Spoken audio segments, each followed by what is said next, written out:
What's going on, everyone, and welcome back to the Surprise Jab Podcast. I'm your host, Zach Ruger, surprised with new topics every single weekend, jabbing you with your daily dose of UFC. And we have a very fun episode today, as we're going to be giving our Clash of Paris, or Clash in Paris, I think that's what it's called, the next WWE PLE predictions upcoming this Saturday, August 31st in Paris. Actually, I believe it is Sunday, actually. Usually it's on Saturday, but now it's on a Sunday. We're also going to be recapping Dana White's Contender Series Season 9, Episode 3, which was utterly insane. We also have some new UFC fights and some updated rankings to bring to you guys today. There is no UFC event this weekend. That is right. They're taking a week off. They're actually oddly in Paris next weekend. So Paris is getting absolutely bombarded with TKO. But after that, we go 2 weeks on for UFC, 1 week off, and then it's all cylinders firing, I'm pretty sure, until Thanksgiving. So we'll have plenty of content to discuss. I am now halfway through my shifts at the Minnesota State Fair. I have made some money, so that is a good thing. I've met some very lovely people,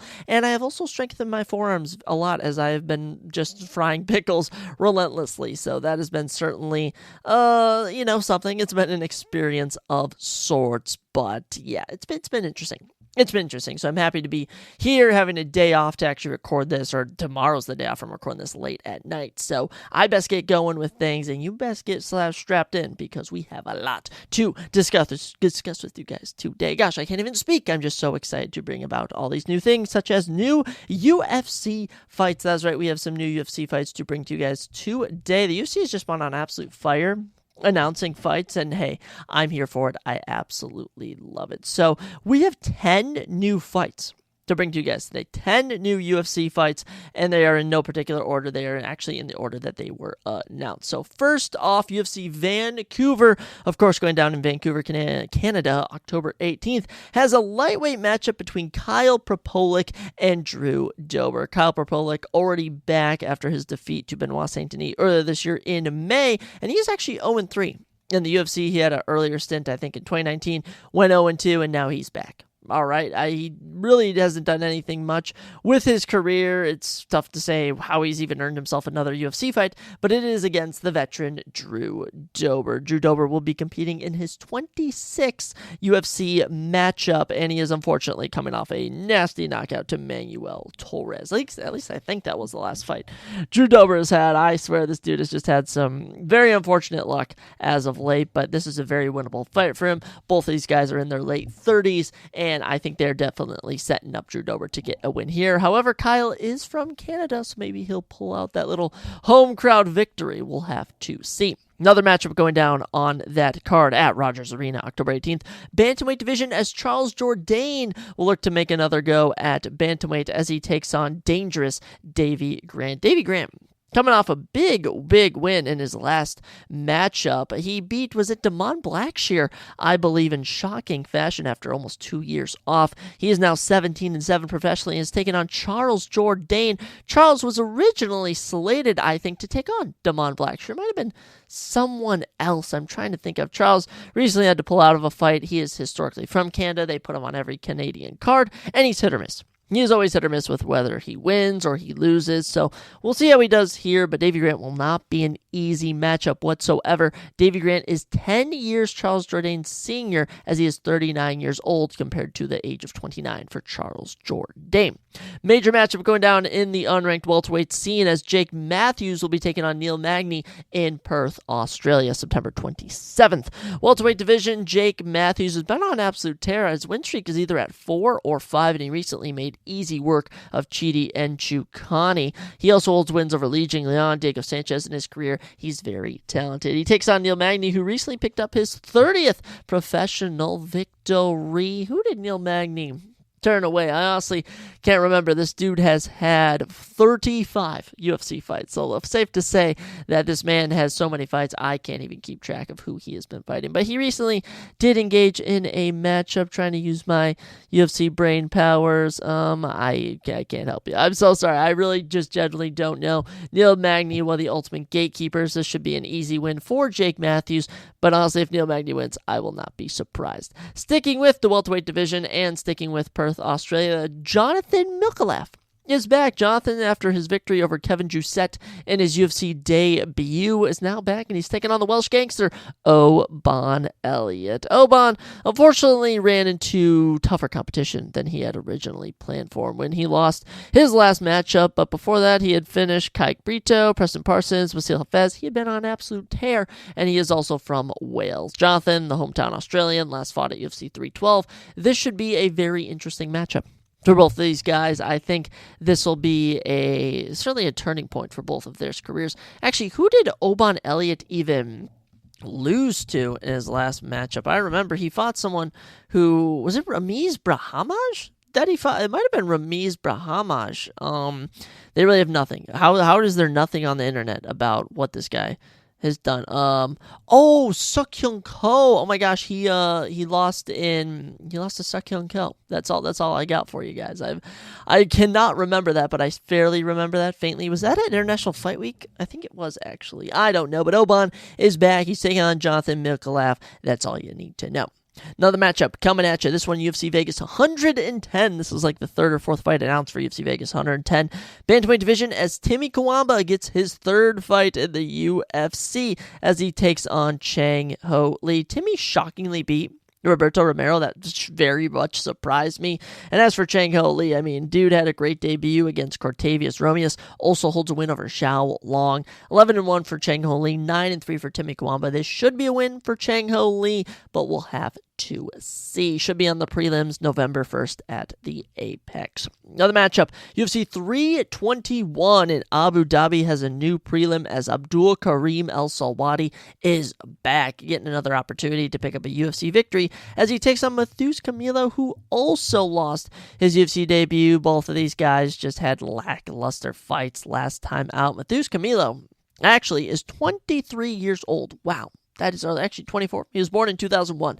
That's weird to think of. He is 24 years old. As for Abdul, 15-4. He's coming in 30 years old. This should be an interesting matchup. I probably lean more so to Matheus Camilo. And the biggest matchup that I would say we've had announced, actually, there might be a women's one bigger than this, but for UFC Rio de Janeiro, October 11th, this one's going to be on the main card as the number 14th ranked welterweight Gabriel Bonfim takes on Randy Rude Boy Brown. Someone told me that Randy Brown is actually 8-2 in his last 10, and his only losses are a bad split decision to Brian Battle and the current welterweight champion, Jack Della Maddalena. I could not believe that. I actually completely did not realize that Randy Brown has been on an absolute tear. As for Gabriel Bonfim, picked up the biggest win of his career over Wonderboy Thompson, also holds finishes over Chaos Williams, Trevin Giles. He's very talented. Of his 18 victories, 16 of them have actually came by finish. He's 5-1 in the UFC, and his only defeat is to Nicholas Dalby, which I guess isn't that good, but that was just him, gassing out too early and getting hit with one too many knees. Randy Brown should provide a great stylistic matchup on the feet, but Gabriel is always a challenge on the ground. We'll see who comes out on top. Here's a matchup that's going down at UFC Paris, being made on 2 weeks' notice, welterweight division, as Axel Sofa, your current Aries FC lightweight champion, will be moving up in weight to take on Rise McKee. Rise McKee is 1-4 in the UFC and holds a win over Jai Herbert. That's about as good as you're going to get from Rise McKee. As for Axel, look, 10-0, 1 draw. Dude's been on absolute tear outside the UFC. They wanted to get him on this card, which only makes me think that he is being set up to absolutely dominate Rise McKee. Rise is 14-6 with a draw. Yeah, I'm riding with Axel Sofa. 2 more matchups for you. First one, UFC Vegas 110 is welcoming newcomer Kevin Christian. I have no idea if he fought on Dana White's Contender Series last season or something. He is 30 years old, from Brazil, but he's taken on Billy Elikana. Billy Elikana coming in for his third fight of the year. He has taken Bogdan Guskov on short notice. He has upset Ivo Aslan, and here he finds himself in another matchup at UFC Vegas 110. Billy 8-2 will be taking on the Brazilian Kevin Christian, and I will have to see how this one goes, but as of right now, I think I'm leaning with Billy Elikana.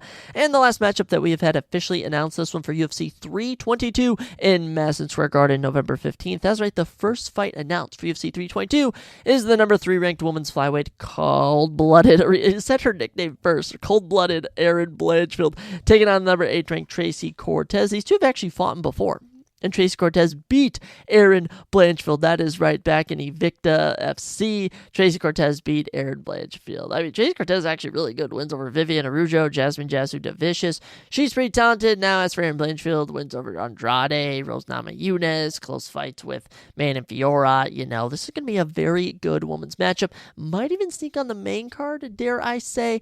I don't know for certain, though. But those are all your new UFC fights you need to be aware of. A lot of good ones that they have given us. They've also given us some new updated UFC rankings, which we're going to talk about real quick before we talk about Dana White's Contender Series. So, after UFC Shanghai, we have had rankings updates, and I'm excited to discuss them all with you. So, first off, no changes in any women's division, none whatsoever. There are rumors circulating that the number 1 ranked Virna Jandiroba is taking on the number 5 ranked Mackenzie Dern for the vacant women's strawweight belt, as Zhang Weili has signed a contract to fight Valentina Shevchenko later in the year. I don't know if it's for certain. The UFC hasn't announced it. They pressured Dana White. He said, go ask Zhang Weili. I don't even know.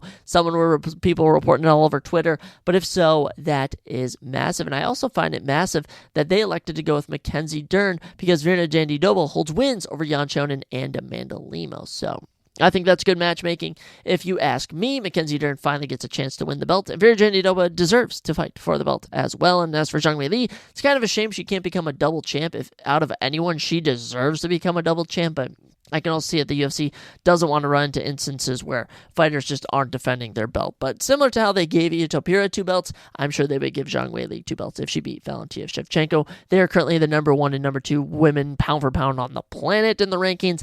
Absolutely love that. Now, as for women's bantamweight division, dead as a doornail. Men's heavyweight division, no changes, and nothing is really going on. The heavyweight division is in a very rough spot.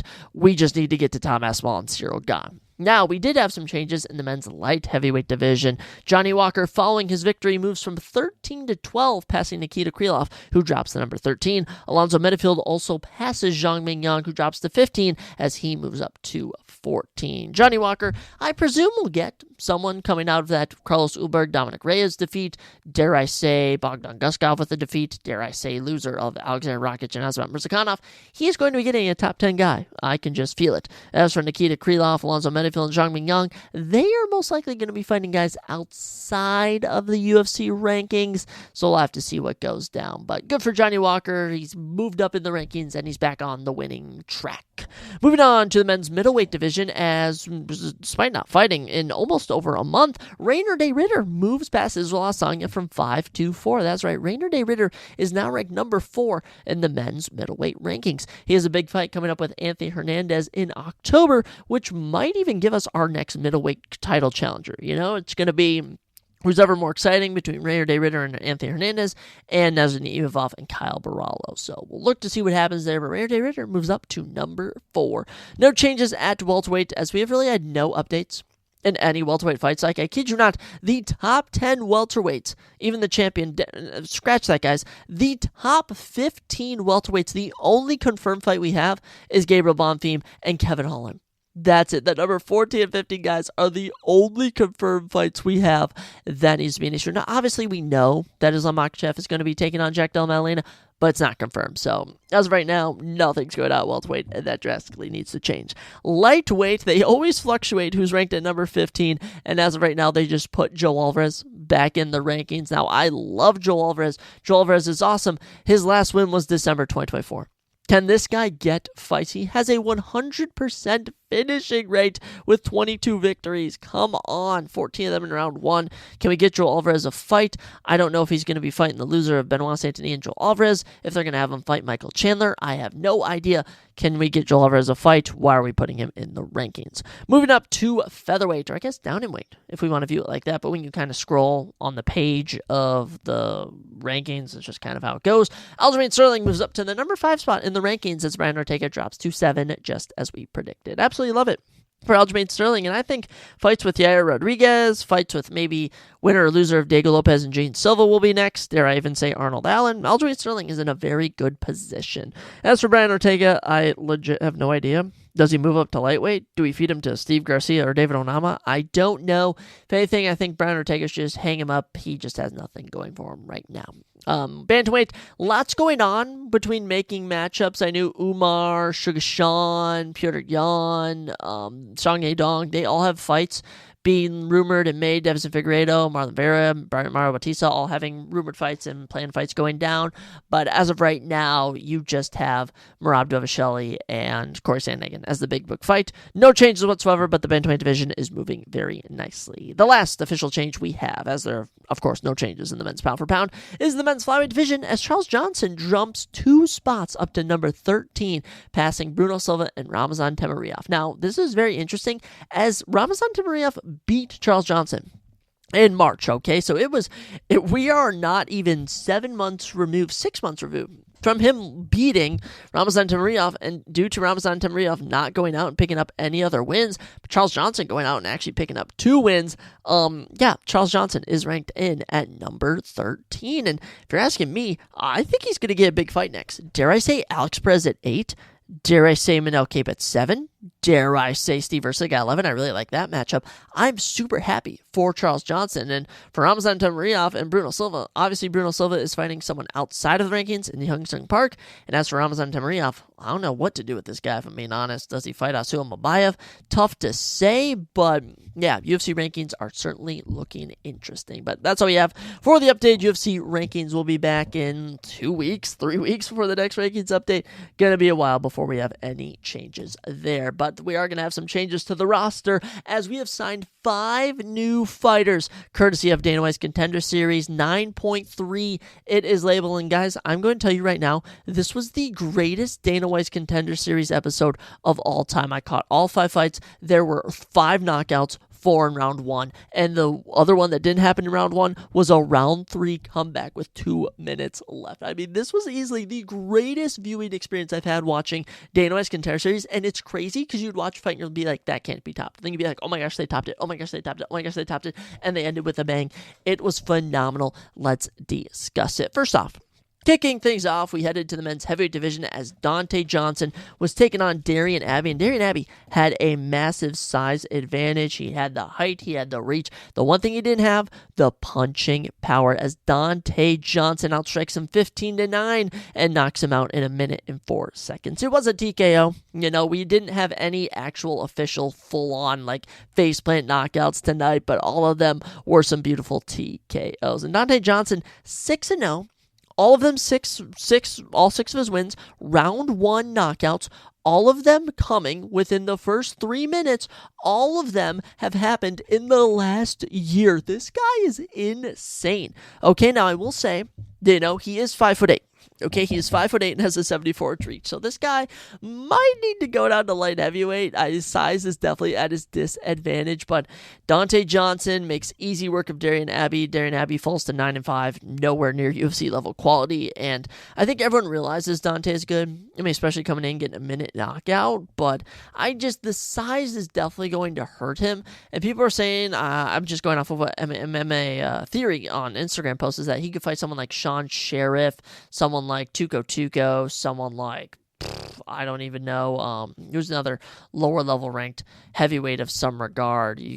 Not Muhammad Usman, but certainly some Hamdi Abdelwabi, you know, someone like that, to really test if he can hang in those areas. But the man hits hard. The man has a bit of a personality, and I absolutely loved it. So Dante Johnson kicks off the night with a win, and the 26-year-old from Fond du Lac, Wisconsin, earns himself our first contract of the evening. We then dove into our next matchup at lightweight, and it was Christian Perez taking on Manuel Sosa. Christian Perez trains out of Mexico. I mean, a lot of great Mexican fighters know this guy. Brandon Moreno even popped up in a graphic endorsing him as a good fighter. And we begin the first 2 rounds, and they are dominant rounds for Christian Perez. Almost 8 minutes of control time between the 2 rounds, including 4 minutes, 35 seconds in round number 1. It was looking rough for Manuel Sosa. Now, Manuel Sosa clearly better on the feet.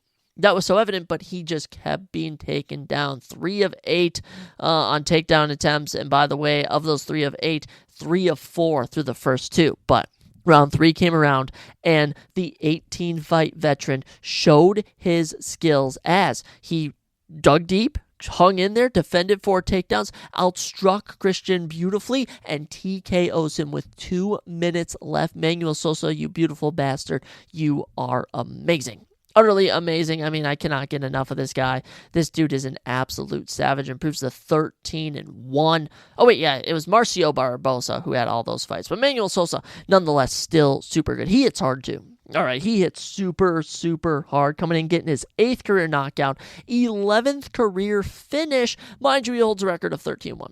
This dude is freaking talented, and he easily didn't have the best performance. Everyone was kind of saying that, but he had a great comeback. I mean, this guy was down on all 3 judges' scorecards. He was down on everyone at home scorecards, and he comes back, gets the comeback victory in dominant fashion. I'm excited to see what we get by this guy. I really am. Lightweight division, you have an absolute savage on your hands. People are saying Diego Ferreira, Martus Rebecca are names he should fight. I absolutely agree. Let's throw him right in there. Let's throw him in the mix. 27 years old, from Brazil. The win streak extends to 4. I am happy to see what this guy does. Manuel Sosa, you're looking very good.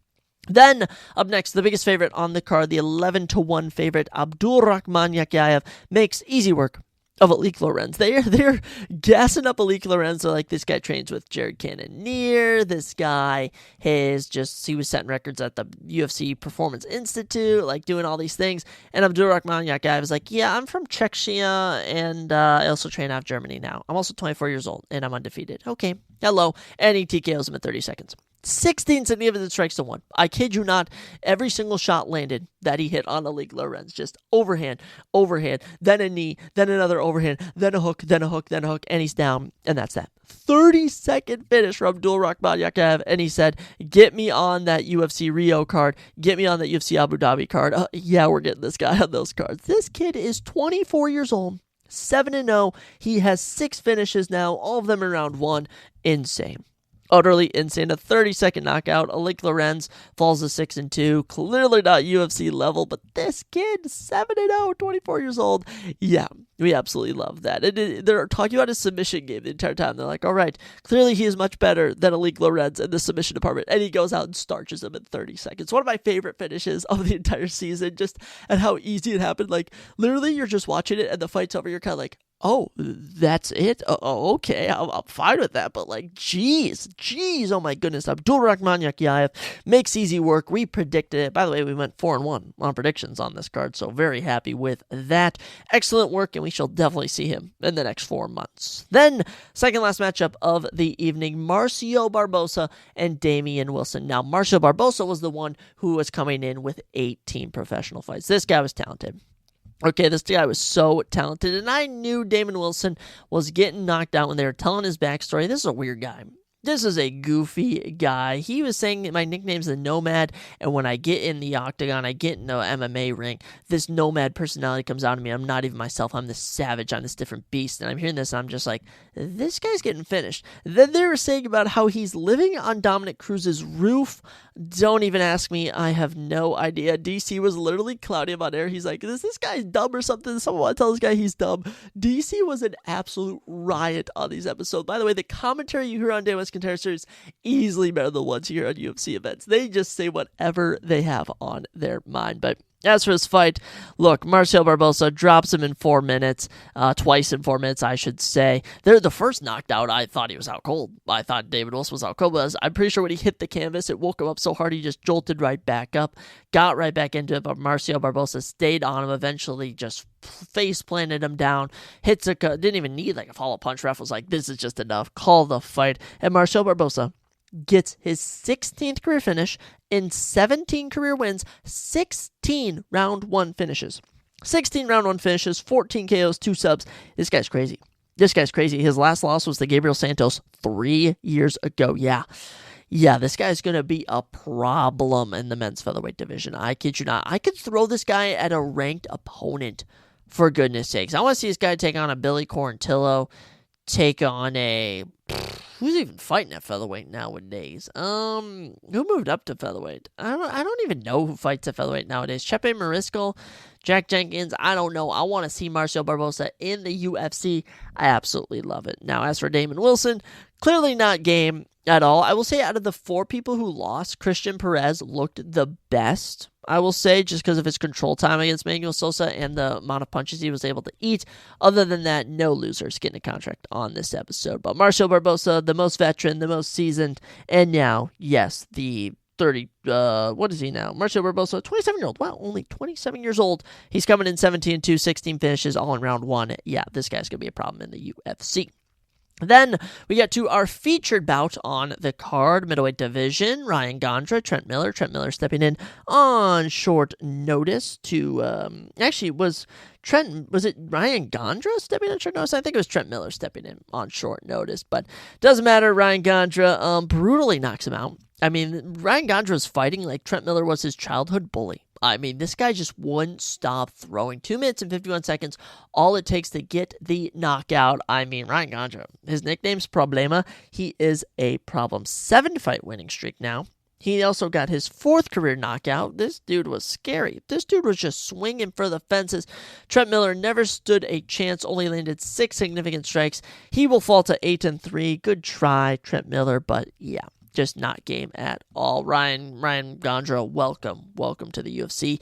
Happy to have you, happy to see you, and you are going to be just a fun person to watch in the UFC once we get you an official fight. But 9.3, the best Dana White's Contender Series episode we've ever had. I have been watching since what, 2021, I want to say, and if they started in 2017, I've been watching since season 4, so after, this will be like my 5th or 6th season of watching Dana White's Contender Series, this has been the best episode.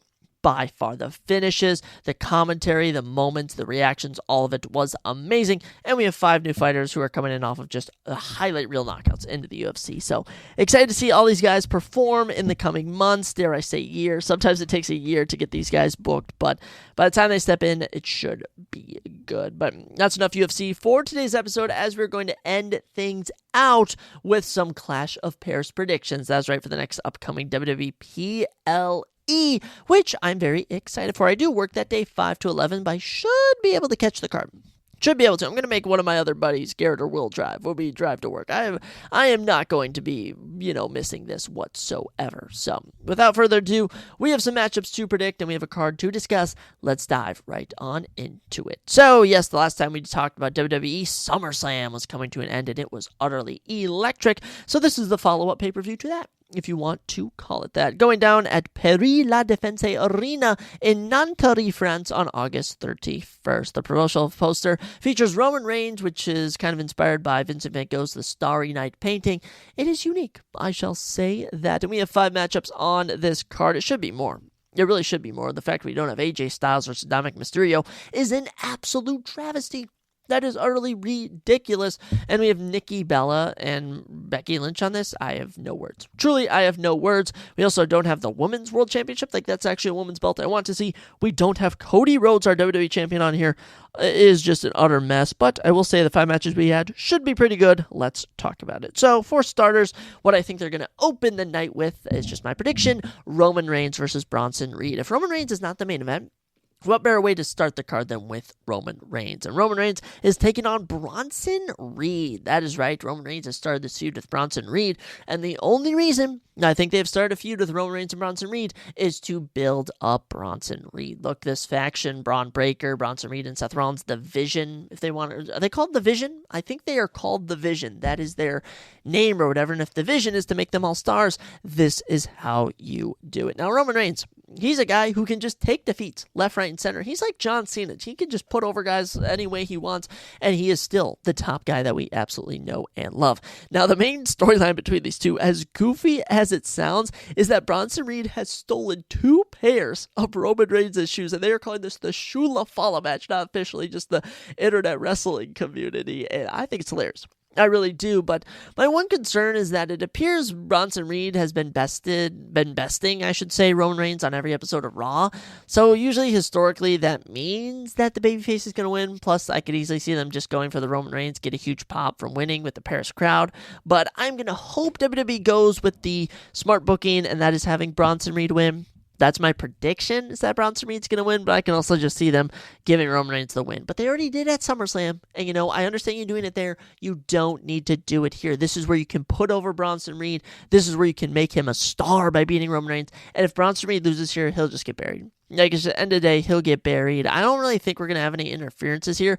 Maybe from Braun Breaker, one may think. But if anything, I think we're going to be seeing Bronson Reed pick up the victory over Roman Reigns. It would be a great way to get Bronson Reed over with the fans. Next up, you have Becky Lynch taking on Nikki Bella for the WWE Women's Intercontinental Championship. Mind you, this is the wrong Intercontinental Championship they are having on here. But, Nikki Bella, a big name to get Becky Lynch over. Becky Lynch is from Ireland, which is kind of close to France, if you will. We're talking about European setting compared to the American setting we're usually in. And this is just an easy Becky Lynch win. I mean, there is really no actually, the biggest shocker of this wouldn't even be LA Knight winning the World Heavyweight Championship. It would be Nikki Bella beating Becky Lynch in Paris. There's just no way Nikki Bella is taking home the victory here. There's just no way. I just don't really see a world where you can give her the belt. It just has to be Becky Lynch. She's been on absolute tear with Bayley, with Lyra Valkyria, and this has been a great filler feud. I don't really know where she's going from here, if it's going to be her versus Bayley, per se. I can't really tell you, but Becky Lynch over Nikki Bella should be pretty obvious, and I do think it's going to take place second in the card. That's where I think you're going to get some good match placement, and that's where I'm going to have it at. So Becky Lynch beats Nikki Bella,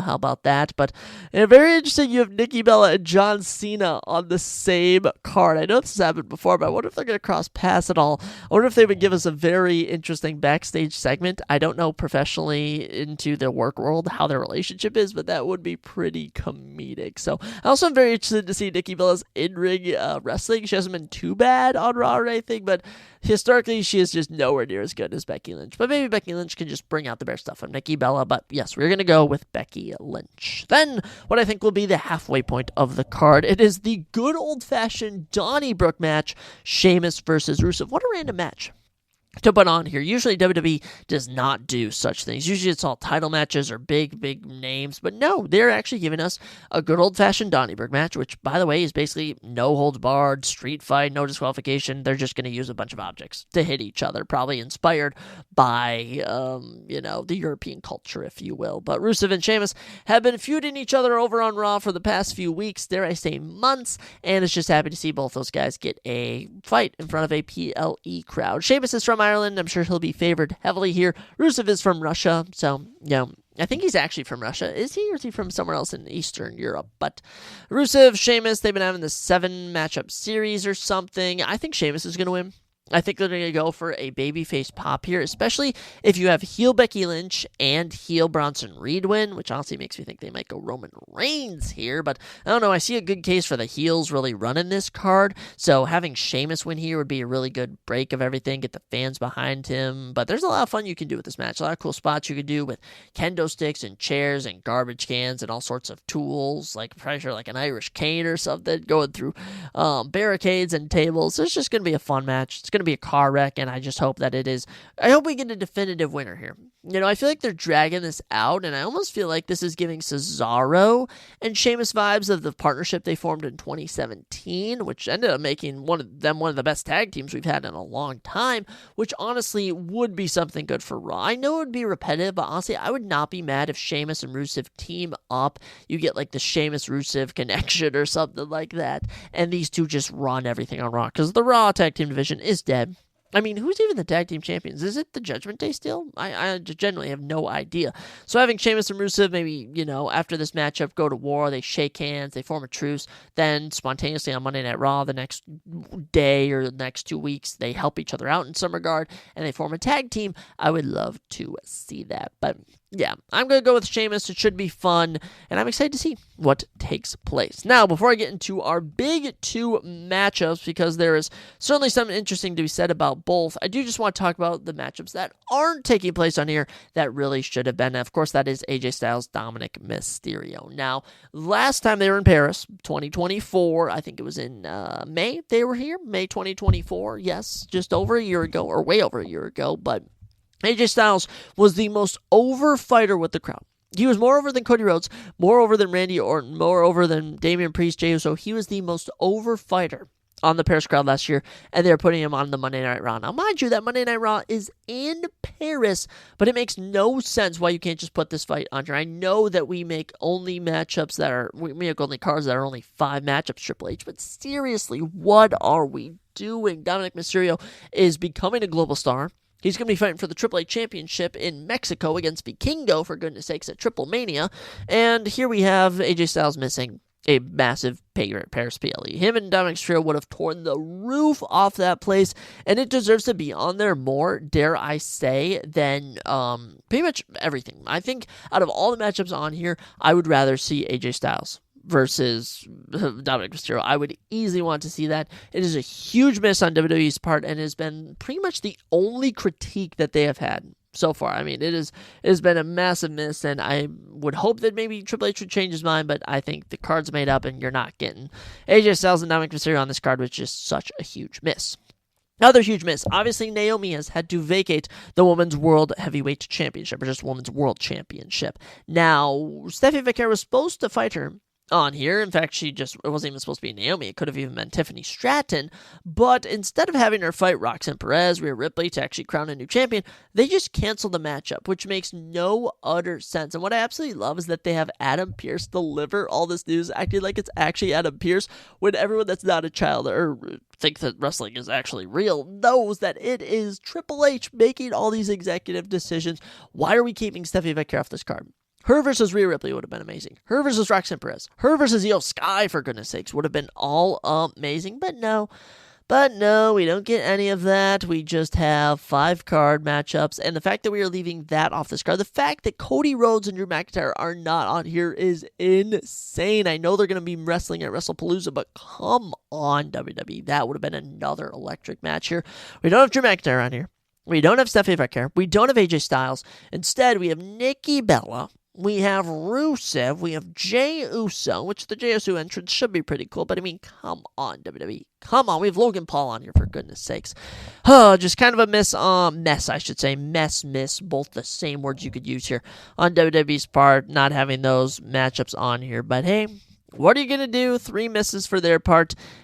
Such a shame. They can redeem themselves with the SmackDown beforehand, but every single Raw and SmackDown has sucked. I'm so glad I don't actually watch it. I get all my news from clips online, on Twitter, on Instagram, and from a wrestling YouTuber named Santi Zab, which you probably know, and that is just all I get. I'm not spending 3 hours Monday night and Friday night watching just garbage TV. I'm just not going to do that, and that's what WWE has been pumping now. But now, back to the card, because we have 2 matchups which could both potentially main event, and that is Seth Rollins, CM Punk, Jey Uso, and LA Knight in a fatal 4-way match for the World Heavyweight Championship, and the singles match between John Cena and Logan Paul. Now, whatever happens in both of these matchups, the bout order will determine what big event takes place. So let's just assume, since it's John Cena, that he's the main event. Now, I don't think John Cena and Logan Paul will be the main event, personally. I think it would make more sense to do Seth Rollins, CM Punk, Jey Uso, and LA Knight, but it has been a recurring theme to have John Cena be the main event. So, if John Cena and Logan Paul is the main event,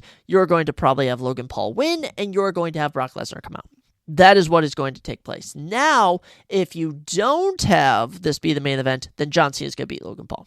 That is exactly what I think is going to take place. Whether it's second to last, opening the card, if John Cena and Logan Paul is not the main event, then you're going to see John Cena win. But if it is the main event, not only is Logan Paul going to win, but Brock Lesnar is going to come out and attack John Cena, because not the following Monday night, but the one after, I think it's the next 2 Friday Night SmackDowns actually, you're going to see appearances by Brock Lesnar. So I can just assume Brock is going to appear here if it is the main event. Now, if it's not the main event, I don't see that taking place whatsoever, but if this isn't the main event, there will be no Brock Lesnar, and I think it would just make sense for John Cena to win. So that is a massive bout order thing to be aware of there.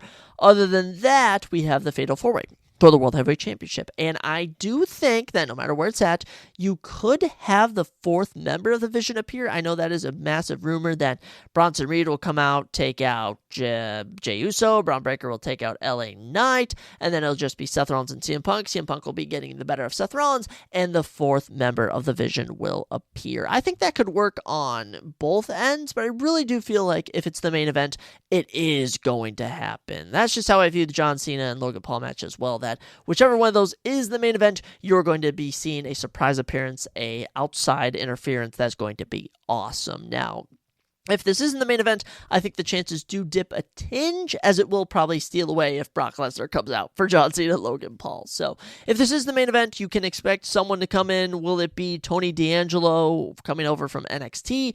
Will it be, per se, the returning Ilja Dragunov? Will it be Austin Theory? I don't know, but whoever they pair with this group, it has to work.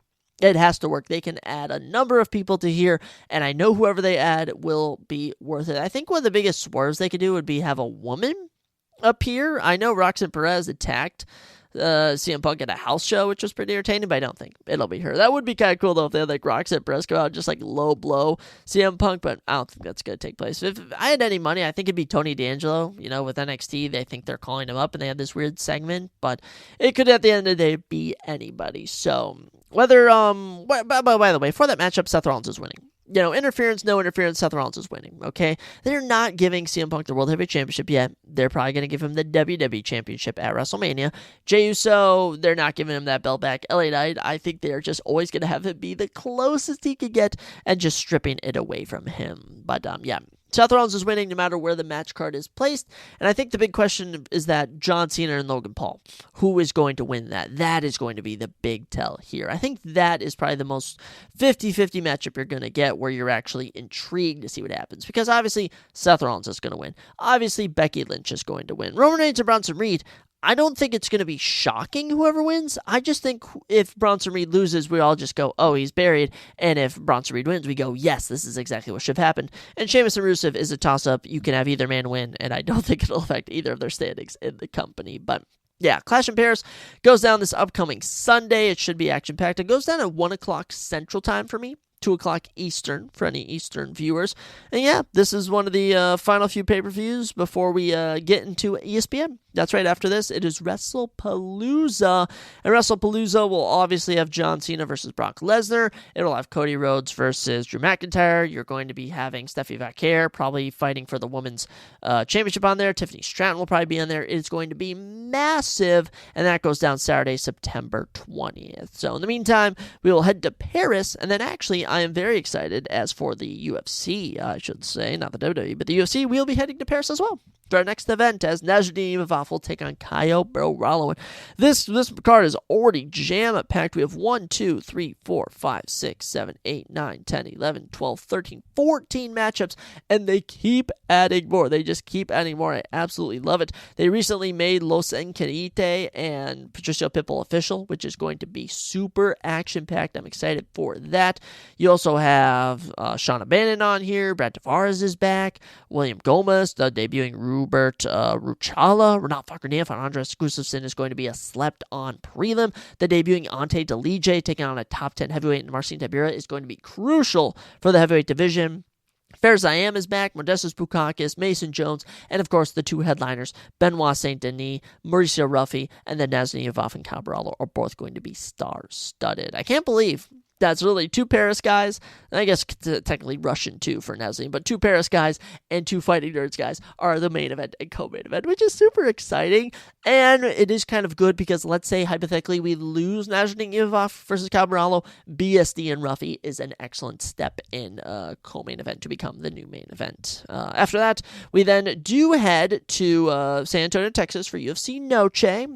Diego Lopez, Gene Silva. By the way, Gene Silva, another Fighting Nerd. You also have Rob Font and Raul Rosas Jr. So our next two main events and co-main events are absolutely amazing. But yeah, that's all I got for today's episode, ladies and gentlemen. If you haven't had an opportunity, you can go back and rewatch all of Day White's Contender Series, all 5 fights, in probably 30 minutes. probably even 15, 20 minutes or something. You probably watch it in 20 minutes. It's only the 3-round fight, which ends in round 3, by the way, which is the longest fight. Other than that, the other ones all end in round number 1. They are all worth a watch, as all 5 of those guys are probably going to make an impact when they get to the UFC. Also, make sure to check out Clash in Paris. And if I didn't really clarify my predictions, I'm going to go with John Cena. I'm going to go with Logan Paul, because I think John Cena and Logan Paul is going to be the main event. So I'm going to go with Logan Paul, going to go with Seth Rollins, going to go with Sheamus, going to go with Becky Lynch, and going to go with Bronson Reed. And of course, we had some new rankings updates. We had some new fights being announced. A lot of fun stuff going on in the world of TKO. Maybe I should call this the TKO podcast, because all I talk about is WWE and UFC, which are both under the TKO banner. Damn you, Dwayne Johnson. You own all that I talk about. But ladies and gentlemen, that's all I have for today's episode. I'll be back next week with all sorts of recaps and new predictions. You guys have a fantastic weekend, and I'll see you next time on the Surprise Jab Podcast.